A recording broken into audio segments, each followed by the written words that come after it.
It's the Hero Show. Welcome to the Hero Show, everybody, where every week we seek inspiration from great men and women to become the heroes and heroines of our own lives. And you are here with your hosts. I am Andrew Bernstein. You are Robert Begley. How you doing today, Robert? Oh, Andy, I got to admit, I'm a little bit under the weather, but it's a good time to celebrate somebody who ventured beyond the weather and opened up the seas for human trade, explored the unknown, and changed the world. Changed the Absolutely. world.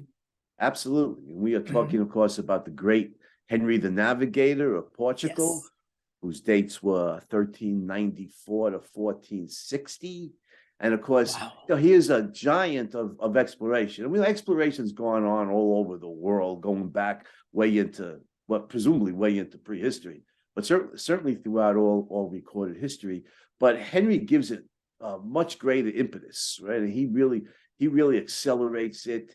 And he's the forerunner of much of the modern exploration today. It was, includes the Yes. Apollo program, extending our knowledge beyond Earth's boundaries into space, the final frontier.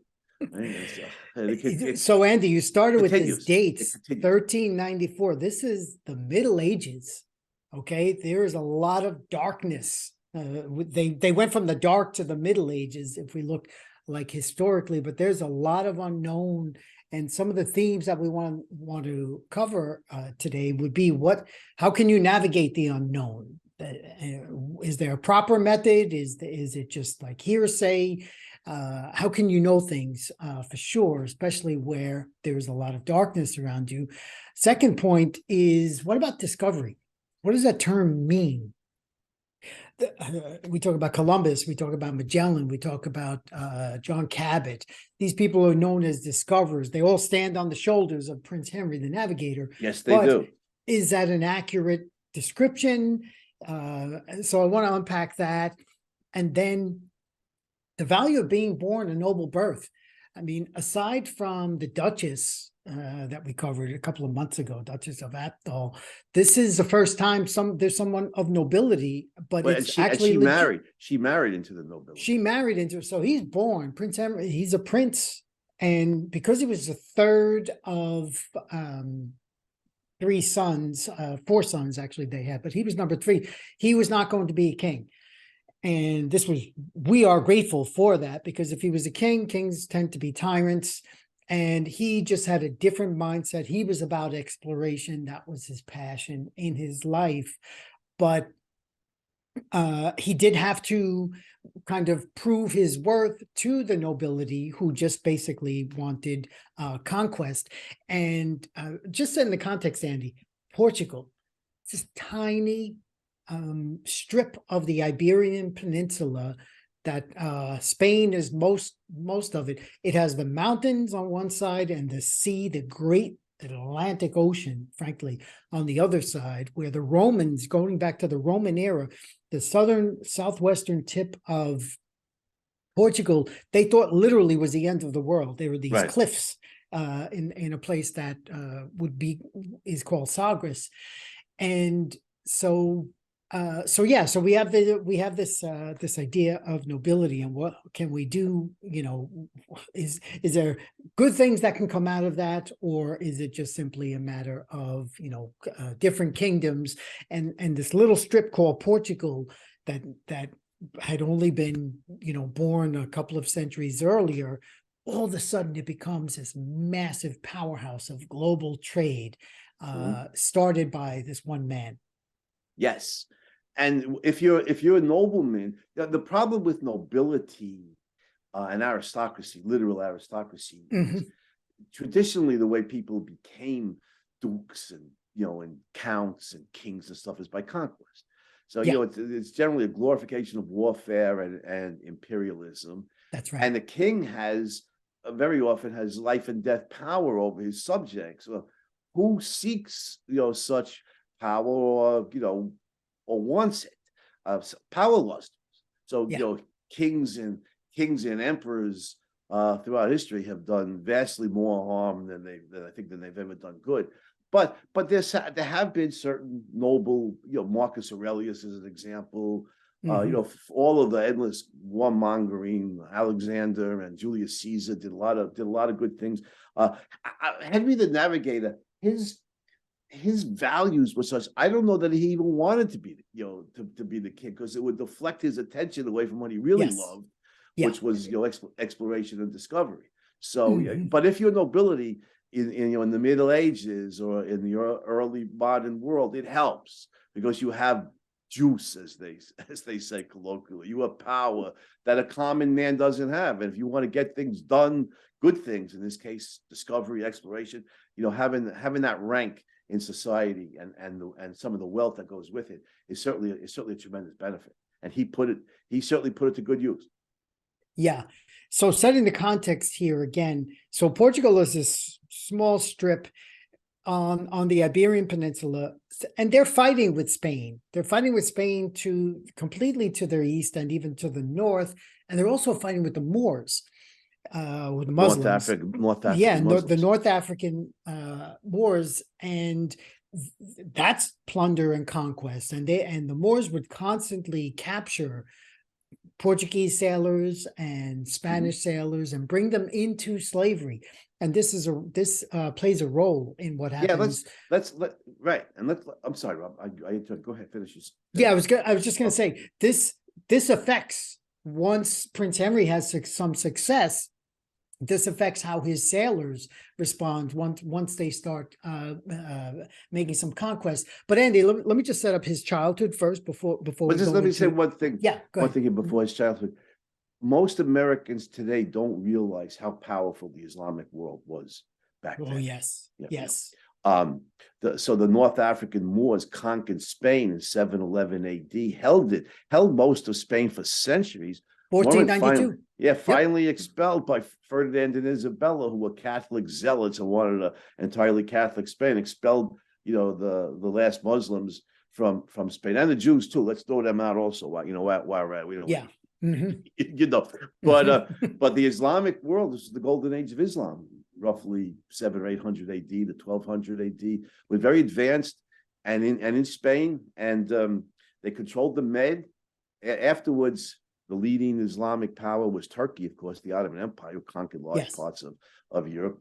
And shortly after this time, the Mediterranean was known as an Ottoman lake. It was controlled by the Turks, by Muslims, and their satraps in North Africa, the Barbary pirates, raided European shipping, raided European coastal towns, included Portugal, for slaves and everything. So Christendom, you give the Europeans credit; they defended themselves vigorously against Islamic aggression, but the Muslims were the dominant power. And so Henry is facing and they control, of course, the Med, North Africa, the caravan routes to the Far East. And one of the things that eventually, I don't know if Henry himself was thinking in those commercial terms, but one of the things that eventually comes out of the exploration, the Portuguese exploration around the Cape of Good Hope, is sea trade routes to the Far East that circumvented Islamic power. Yes. Oh, that was definitely on his mind, Andy. But just one more little historical sidetrack. So 711 is when the Muslims start their conquest, which goes into the Iberian Peninsula, into broader Europe. And it wasn't until 1492 until they were thrown out. And one reason it lasted so long was because of the tribalism within the Europeans, because the Castillas were fighting the different regions of Spain were fighting themselves, and then they were also fighting the Portuguese. And then finally, they said, you know what, at least we're Catholics. Let's freaking fight the Muslims first, and then we'll deal with that. And it's such a tribal mentality, and Andy, right? That just exists sadly to this very day. The lessons. Yeah, well, Europe, the European continent, and not just Europe, all over the world, European continent historically has been torn apart by jingoistic nationalism over and over and over again, which is a form of tribalism. Yeah, and this plays out here. It plays out here in two senses, that Okay, so now there's this. So the Portuguese are motivated. They're motivated, and Prince Henry, he grows up. He loves horseback riding. There are these games that he has as a kid. He can be for 4 straight hours, riding on a horse with his older brothers. They're reading tales of El Cid. Okay, what did El Cid do? He conquered the Moors during the Crusades, and so the heroism is inspiring this guy as a kid. And then the pivotal moment, frankly, I think in Western civilization, 1415, he and his brothers and his father come up with this idea to attack the town of Ceuta, which is in northern Africa, right across from the Strait of Gibraltar. And they're successful. They capture this town. Henry sees that he's going to learn how the Muslims controlled the shipping, and his plan is to now take over the Mediterranean and then go down the coast of Africa for gold, glory, and God. A couple of generations later, that was certainly Columbus's Spanish motivation. conquistadors. Yeah, and so. Once they succeed in this, it's around 1419 that he sets up this town in the southwestern tip called Sagres. And it's basically a navigation center, because Henry himself, even though he's called a navigator, he didn't go out on too many voyages himself. He was more of like the visionary CEO from 30,000 feet looking down, saying, okay, you do this, you do that. And when the sailors would come back, Andy, and they wouldn't, they wouldn't do what he wanted, he's like, go back again, like that was his main thing. So one of the first, and I'll let you jump in here. One of their first big discoveries was that they're trying to go down the coast. The winds always blow them farther west. They didn't know about wind currents, and they end up in this island called Madeira, and Madeira is Portuguese for wood.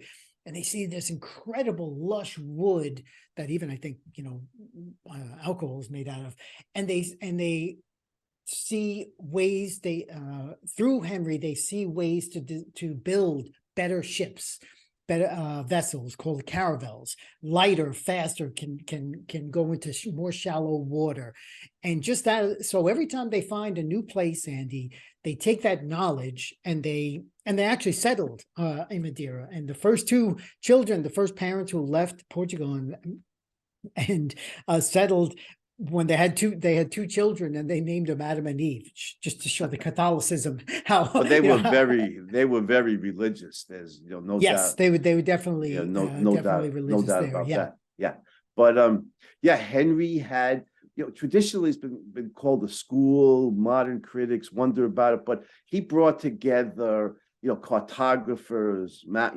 makers, sailors who had experienced sailors from all over Europe, and not just Catholics, but Muslims and Jews, and and people who had knowledge. And he wanted to codify this. He made the ship's captains keep exact logs of what they saw, recorded wind currents and ocean temperatures and visuals along the coast. He was gaining knowledge,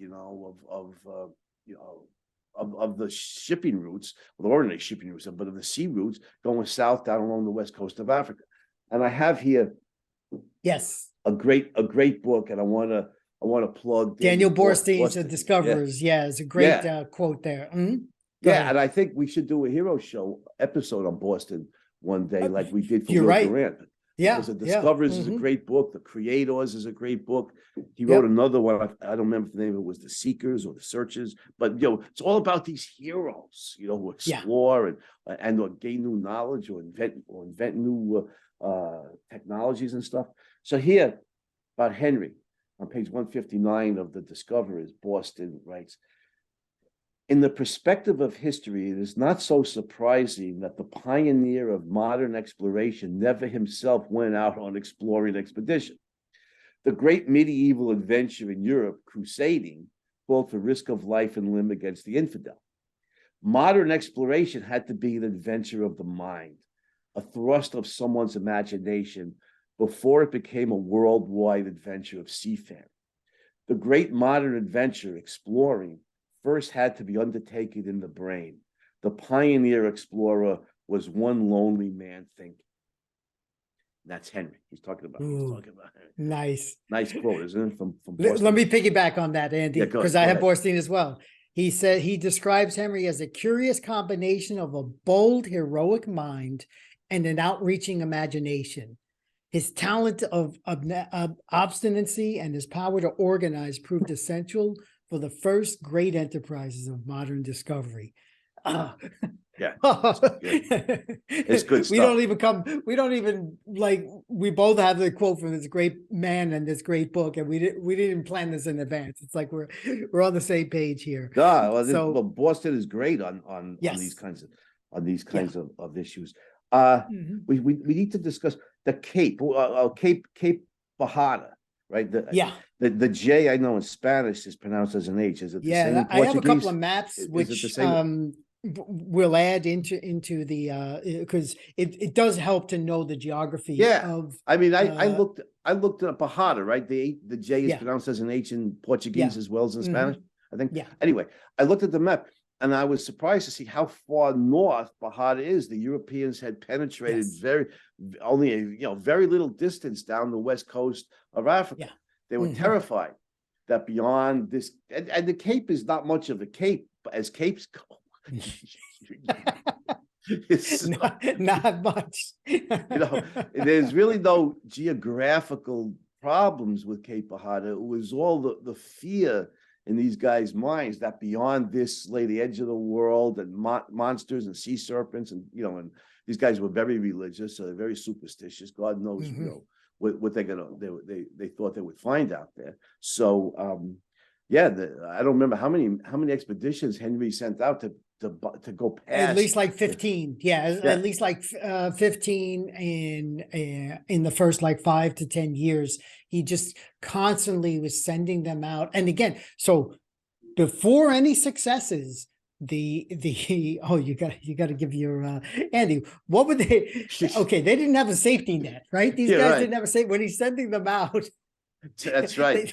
I said this about Magellan years ago, but it applies to Henry's explorers too. And the best contrast is with Apollo 13, because you're much further from Earth, like 200 or some odd 100,000 miles from home, but you have contact with these great scientific minds in Houston who could augment the engineering expertise of the astronauts in trying to resolve the technological difficulties. For Henry's guys, as soon as they're out of sight of land, they're on their own, man. They have some kind of problems. There's no picking up a satellite phone and calling, Lisbon, we have a problem, or Sagres, we have a problem. No, you're on you're entirely on your own.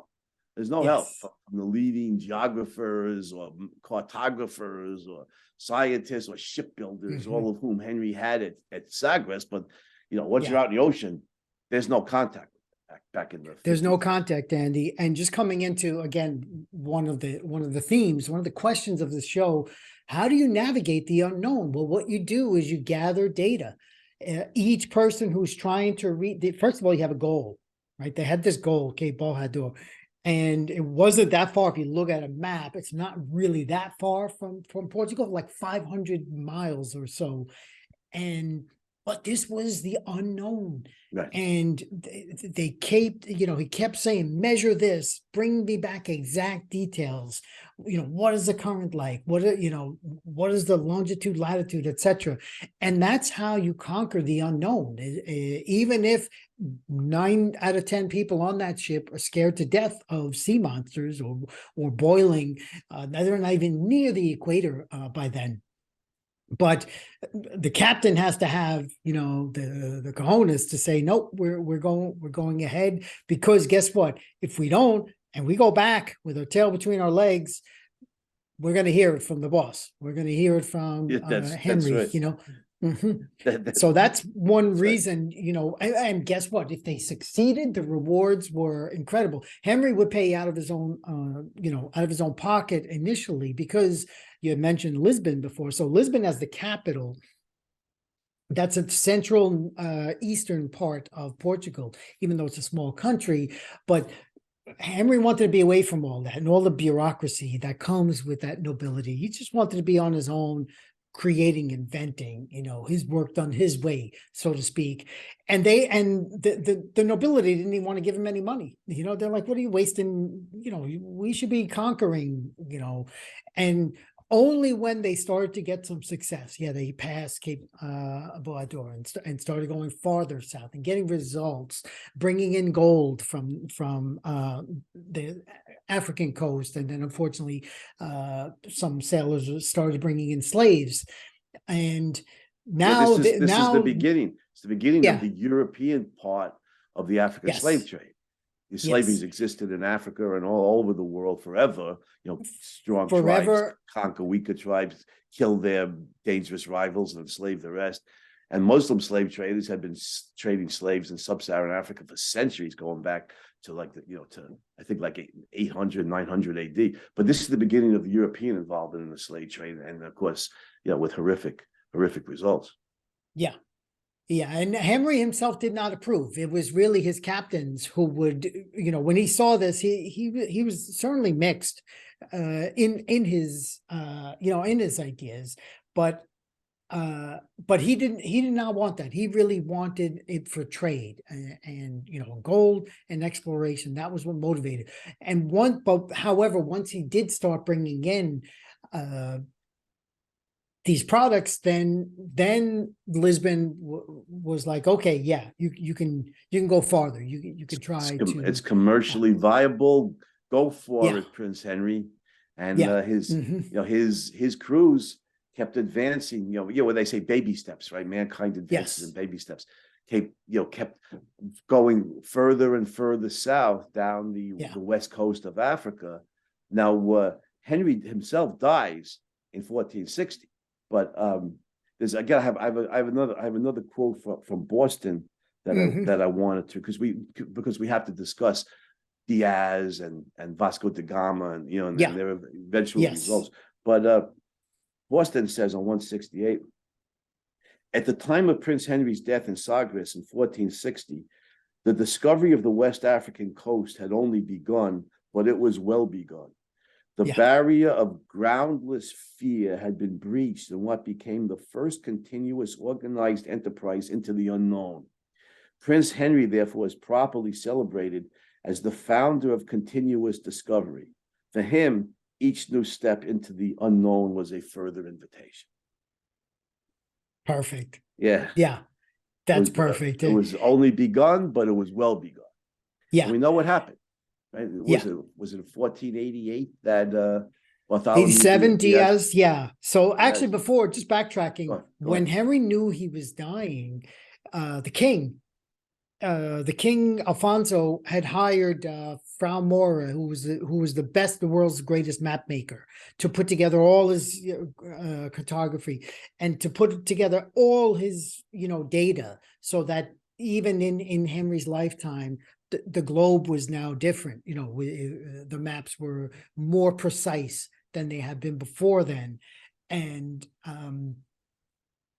after he died, there was a little bit of a lull, and then another king came in, I think Joao, who was Henry's nephew, and he is forging ahead with this idea of exploration. And yes, it's Diaz, 1487, goes down to Cape of Good Hope. And the other thing that they would do, talk about innovations, is, I always think of the flag on the US flag on the moon. They would leave markers saying we were here.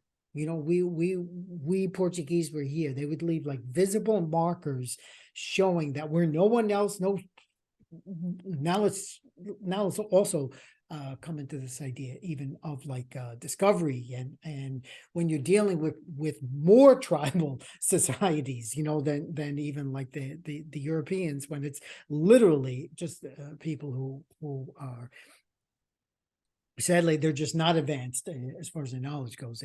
They're naked, they're cannibals, they just live in this much more primitive type of culture.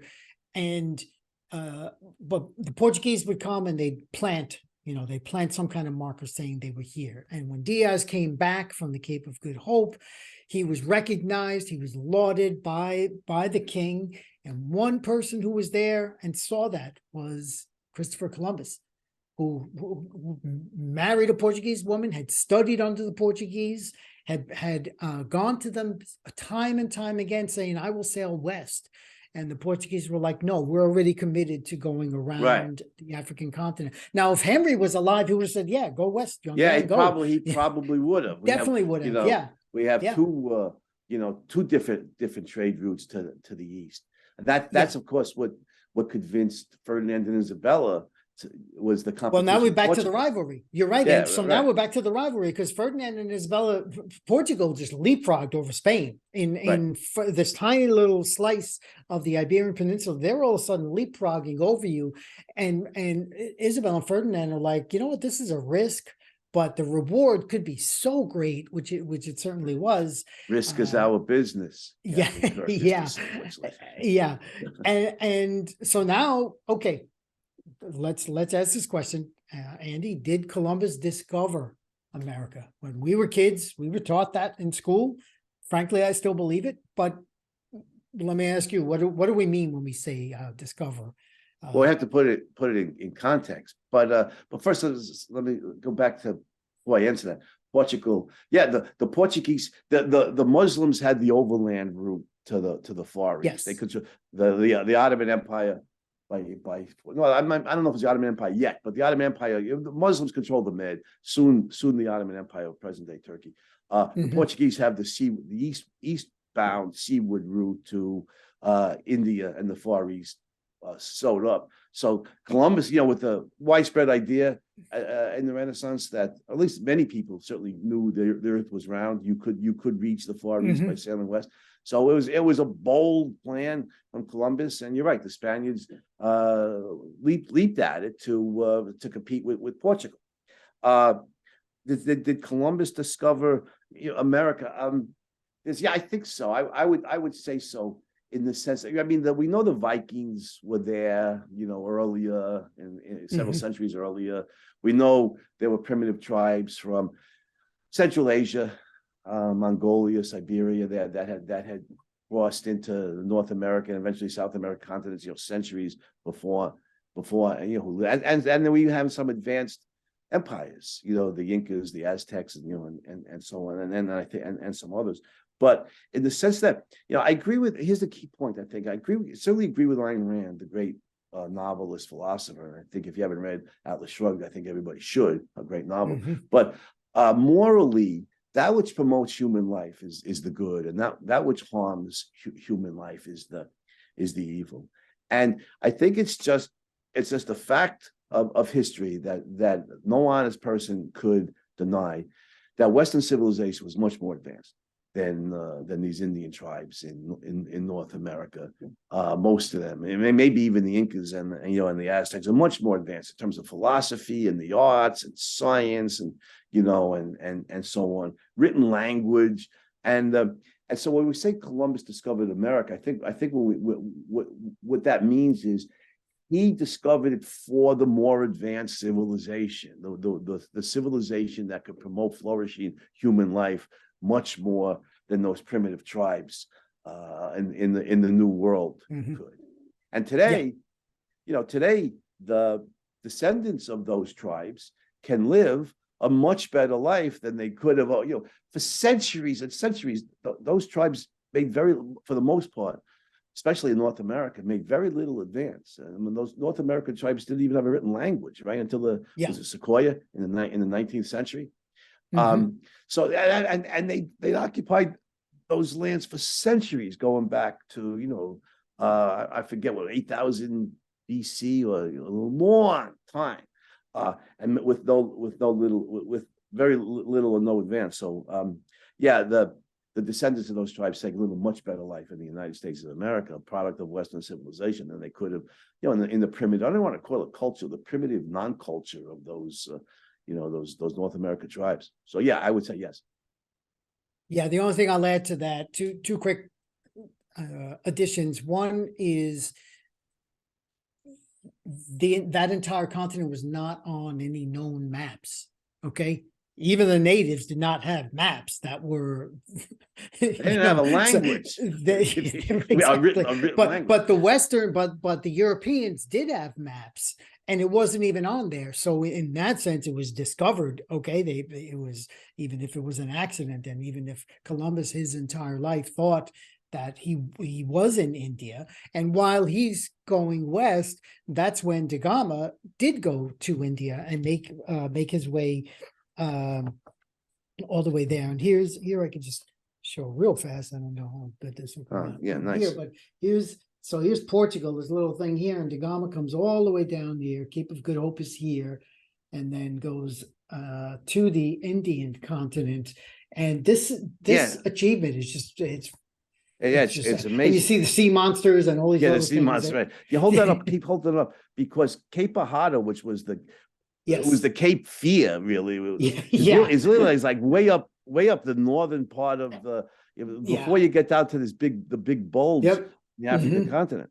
And they finally overcame the fear, came all the way down the coast. Diaz surrounds the coast. What was that, 1488? He wants to cross yeah, the Indian Ocean. His crew is out enough. No, let's go back.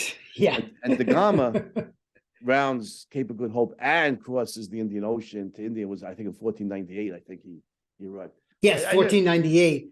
And then following 2 years later, this is my book on I have two books on that I recommend on Prince Henry. So then Cabral was following he was following Da Gama's route, and yet again his ship gets blown farther west, and he ends up in Brazil in 1500. And now Brazil is part. So we Claims it have for Columbus Portugal, and right? northern, and then Brazil comes out of that, which is why they speak Portuguese. And then Right. the Treaty of Tordesillas is 1494. Basically, the Pope splits the Western Hemisphere. So it's like completely Catholic run, and it's Portugal and Spain come out of that. Right. And aside from the So fact that the indigenous tribes might not agree with that division, the English Protestants, the Reformation is yes, 16th century. The English yeah, Protestants, of course, come to dominate the North American yeah, continent amongst the European powers. I want to make a moral point, Robert, sure. because somebody could object. All this exploration, well, it leads to imperialism and slavery and endless bloodshed. And the Portuguese were brutal, the Spaniards were brutal, the English were generally less brutal. But European conquerors and the Spanish conquistadors that you spoke about before, God, glory, and gold. Yeah, and I would say this about that. Nobody could deny the brutality of the imperialism and the slave trade. But I would say this: the Western powers were much more advanced. They were no more savage or brutal than these other tribes, these other peoples that they were fighting. Maybe even less so. But even if we say that they were just as brutal, they were much more advanced culturally, in terms of the civilization. And so it enabled, certainly in the New World, it enabled the development of the United States of America, and this was the Spanish and mostly the British, but about Western imperialism generally, you got to put it in full context. You see these Marxist professors, Robert and everybody, and they just focus on Western imperialism. I've had students say, God, the Europeans are just horrible, And I said, well, you have a few minutes. Well, I put it in a broader context. Do we talk about the Muslims? Should we talk about these tribes in North America or South America? How Cortez with like 500 guys conquers the Aztec Empire because all the other tribes had been so brutalized by the Aztec that they sided with Cortez. Should we talk about Genghis Khan and the Mongol hordes? Should we put this? And these guys, these professors who taught you how evil the European imperialists are, they're almost all Marxists. A philosophy, whether you put into practice, leads to communism. Should we talk about communism, like in China, for example, on the map? You put it in full context. I think the conclusion is the Western countries were no more brutal than all these other conquerors, and maybe less so. But the key point, of course, is the civilization has had enormous positive advances in terms of philosophy and the arts and science and technology. Learning how to grow food and cure diseases, and it's had tremendous positive impact all over the world. And the problem here is not that what you talk about Western civilization. It's not so much. What's not important that developed in Europe or that its leading progenitors were white men. None of that's relevant because they're human beings. But it's the commitment to reason, philosophy, science that needs to be more, and of course, individual rights and capitalism. That needs to be more widespread. Those Western developments need to be more widespread in what Mao called the third world. And we'll see even more human flourishing in Africa or Asia. But even already, even without that, we've seen the positive developments, from Western agriculture and Western medicine, and so on. So I just want to short circuit all these Marxist types. Henry's exploration led to all this brutality. Brutality has been the law of the world for a long time. With all this exploration, what all this exploration led to was not brutality, that already existed. Was led to the more advanced cultures bringing their influence into these less advanced countries. Yeah, and how did they get more advanced, Andy? As you said, they used reason. They took evidence. They measured. They wanted exact. They wanted facts. Okay, they pushed the superstition aside. So the timeline, Henry, when he's born, it's still the Middle Ages. The world is still dark, and he is he's a transmission belt from that era to the Renaissance, which eventually went to the Enlightenment, which eventually came to America. That's why, Andy, he's a giant hero. Yeah. So he's the first hero who made me go to Africa. Okay, I've been to Africa once in my life, and it was to see a statue in Ceuta. I went there, and it was amazing because what you do is you take there's a town in Spain, and they have a ship that goes to Ceuta. The town is Algeciras, and it's all Muslims. Okay, it's like I had the creeps, frankly, because all the signs, everybody's dressed. I was like this white dude in a place where nobody looked like me, wrote like me, or anything. And crucially thought like you. Or thought like me, yeah. My street smart New York radar was like in high high alert. Then I get over to Ceuta, and by the way, it's right across from. There's some Greek mythology tie-in here from Gibraltar, from the rock. You could see the rock of Gibraltar, and I was looking for where John and Yoko got married. Couldn't see that, but anyway, I get there to Ceuta, and I see this big statue of Hercules. I'm like, wow, that's pretty cool. And that was where, according to Greek mythology, he had a slingshot. He had one part of the sling in Gibraltar and the other in Ceuta, and he would like pull a slingshot. So now I'm walking to this like visitor center, and they spoke Spanish, because now actually Ceuta is now Spanish territory. Because guess why? The Spanish and the Portuguese are always fighting each other. Anyway, so they I guess they reconquered it. And I'm using my fake Spanish, trying to find out where's the statue, because there's a statue of him in a roundabout, and I had to weave in and out of all these cars going like 90 miles an hour. Who's that gringo over there doing what he's doing just to get a picture, right? This is what hero worship does. It sends you to Africa to get a freaking picture of one guy, And so I do that, and as I'm walking back, Andy, I see these busts. I see Plato, and then I see a bust of Aristotle. Like, what is this? Aristotle on the African continent. And I even asked Alan Gotthoff, this is how long ago it was, Alan was still alive. If you think there's a bust of Aristotle in Africa, it would be in Alexandria, right? Which is kind of like the other part. But yeah, that was just a thrill for me. And this is what heroes do. Like, I got to admit, in my own life, this man is so important in my own life. I wrote a piece for the Objective Standard about Henry, and it's in the show notes here. And when I think of the unknown, like Henry, and if I have fear of the unknown, he's the one that I go to as far as like, okay, well, he was in a darker, era certainly than I was. And even today, Andy, in today's day and age, we don't know what's coming around the corner. I mean, there's so much uncertainty and unknown because things that we thought we knew for sure are now being erased. And it's like, okay, so we need a reliable guide to knowledge, to be able to deal effectively with the future. And Henry stood for that to a high degree. And that's why I consider him a giant as far as the heroism goes. Towering hero. Henry, like I said at the outset, exploration has been going on for as long as we know history, and probably back further into prehistory.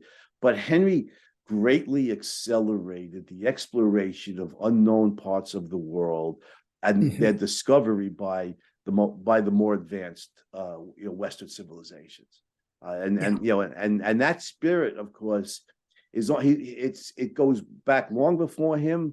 Then he's what was it? I think it's in that great play, Inherit the Wind, where one of the heroes says, Darwin, talking about Darwin brought us to a mountain peak from which we could see vistas that were never apparent before. Well, in the process of exploration, Henry represents a mountain peak. That he's a giant of the spirit of exploration that opened up whole new vistas for us in literal geography, and that spirit continues. I mentioned before the U.S. space program, because it's in that spirit of exploration, now going beyond the boundaries of Earth's geography out into space, to the moon. And Elon Musk, who we had a hero show episode on, is promising that human beings are going to be on Mars, and eventually the exploration of the Milky Way galaxy. That exploration of our world and our universe continues. And Henry the Navigator is a giant of the spirit of exploration.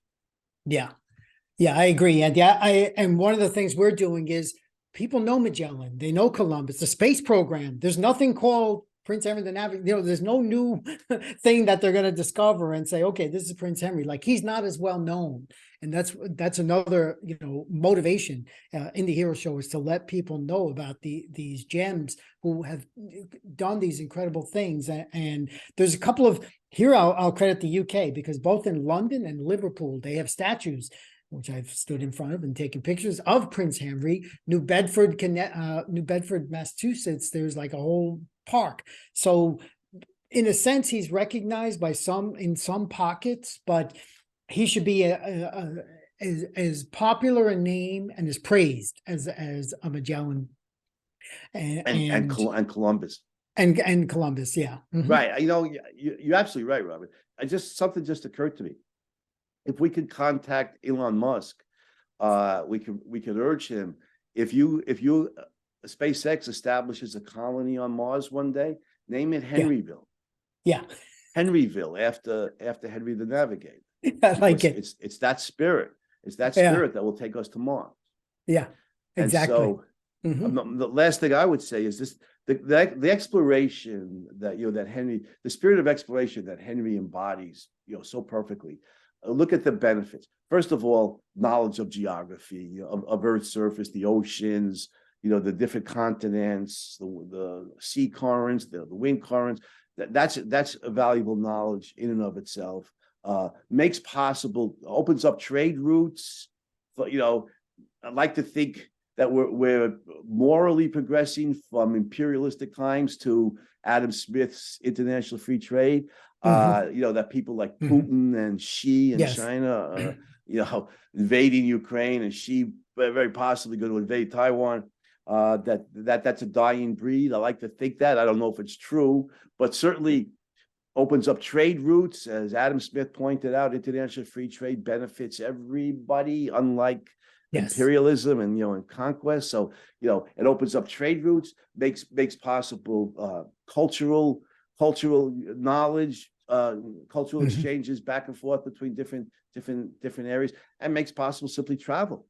You've been out all over the world, which in Henry's day wouldn't have been, would have been very, very, very difficult, if not impossible. But today, we've opened up not only, trade routes, but routes of travel for passengers and sightseers who want to go out and see the world. So there's an enormous amount of value in it. And similarly, in the spirit of exploration, landing on the moon, maybe colonizing Mars, it will advance, will tremendously advance human knowledge of the solar system, make possible the mining of minerals, which would be prohibitively expensive today, but who knows in the future, it might be able to, it might pay, be able to ship minerals back to Earth, colonies for the more advanced cultures. So there's all kinds of benefits that accrue from the spirit of exploration put into practice. And Henry's a giant of that spirit. Yes. To that, I think it's time to salute the man. Yes, we salute you, Prince Henry the Navigator. We thank you for your great achievements and the great benefits that has led to for mankind. And I think we've done the great man justice. And say to everybody, we will be back once again next week on the Hero Show with more stories about great men and women that will inspire us to be the heroes and heroines of our own lives. So we'll see you next week on the Hero Show, everybody.